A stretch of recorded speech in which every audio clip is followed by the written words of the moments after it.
बैगन হে প্রভু হে প্রভু। বলছি কাকিমা কি নেবে?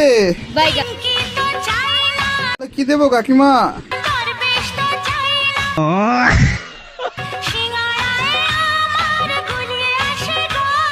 তাহলে কাকিমা গাগুল্লাই যখন তাহলে একটা ইনোদি পান্তুয়া খাবে?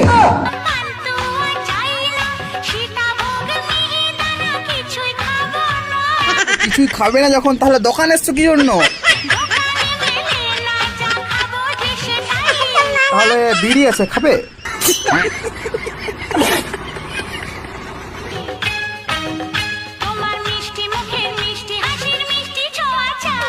কাকিমা এটা কি বলছো? কাকু জানতে পারলে বকবে তোমাকে। আর আমি তোমাকে কেন ছুতে দেবো? হ্যাঁ কাকিমা তুমি তো কিছুই খেলে না, তাতে তোমার ঝাল লেগে গেল। ওরে পচা, কাকিমাকে চিনিয়ে এনে দে, কাকিমার ঝাল লেগেছে।